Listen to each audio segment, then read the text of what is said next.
guys, Tomboy601, and today we're taking a look at my 5 favorite historical camos that are currently on sale in the store. If you didn't know, if you head on over into the store, into the special tab, there's a 1-week only historical camo sale. These are camos that are not usually available that you can pick up for 3 million silver. They're tier 1, so they only provide that first level of concealment and dispersion, but they are historical based ones, and they're ones that I just really enjoy running on these ships. So these are my 5 favorite ones that are currently featured in that shop. And coming in at number 5 is this one on the Fiji. I love the mixture of the green, the blue, the black, and just the regular steel gray. I just like the way it's all mixed together. And Fiji is a ship that admittedly I don't take out that much, just because I feel like if you're going to play a British light cruiser, I'm going to want to go either Leander or go to Edinburgh, or especially now,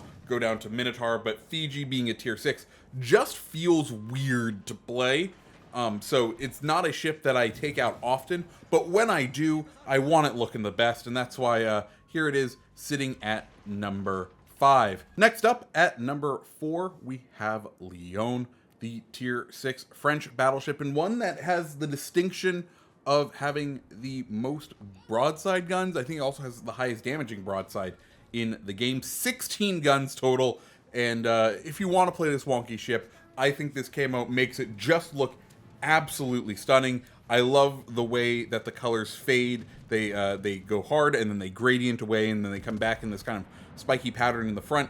I just really enjoy the look of this camo, which is why it gets my number 4 slot. Coming in at number 3 is going to be the British heavy cruiser Albemarle. Now, you can pick up historical camos for tier 5 Devonshire, tier 6 Surrey, and tier 7 Albemarle, but I really enjoy the camos that came out with the campaign when those ships came out. The Royal Navy ones, the ones that are in white and gold, I think they look stunning.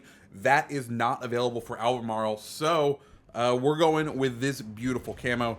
I just enjoy, like I said, I enjoy camos, and they look good. It's way better looking than just the plain steel, and then also it's way better looking than the majorative of just the basic camos in the game. I'm not a huge fan of the way the British camos look for the type 1s through 4. So if I'm running a camo on a British ship, it ends up being one of the other sorts of types of camos that I'm running. You know what I mean? I just find that the British colors don't look great. So having the ability to deck this ship out with some beautiful historical camo, I'm all for. That's why it's coming in at my number 3. Coming in at number 2 is the tier 6 cruiser Algiere. This French ship just gets a nice subtle blue ring around the bottom of the hull, or in the main hull area. And it just kind of reminds me of the Azur Baltimore skin, or the Azur Baltimore ship, which I still feel like should have just been a skin, but that's a different story. It just looks sleek and wonderful, and like I was immediately drawn to it just because it looks clean, and I appreciate a clean looking ship. Mind you, it's not too clean because there's clearly a lot of rust still on the ship, but it looks appropriate. It looks right, and for me, I was like, okay, that deserves my number 2 slot. And finally, in my number 1 slot, my favorite of these new historical camos, it's Akazuki. I love the default historical camos of the Japanese destroyers. I love the greens on them.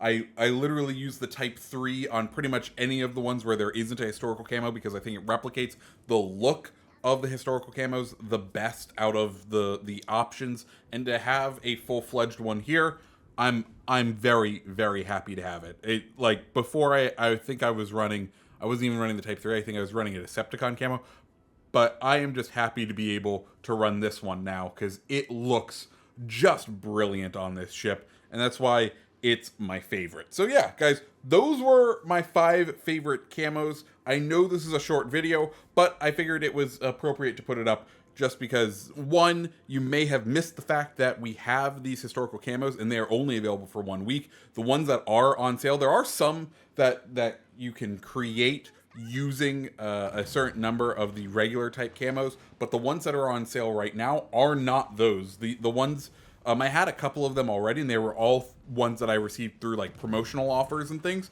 So these are the rarer kinds of those historical camos. So if you see one that you like, it is absolutely worth it to grind through the 3 million silver to pick it up. I know 3 million silver can do a lot. It can buy a wonderful new module up for a tier 7, but given that these are only available for a week, I went through and I spent a good chunk of my silver reserve picking up and making sure I have all of these historical camos. So, guys, if you liked the video, go ahead, hit the like button, hit the subscribe button, and I hope you have a fantastic rest of your day.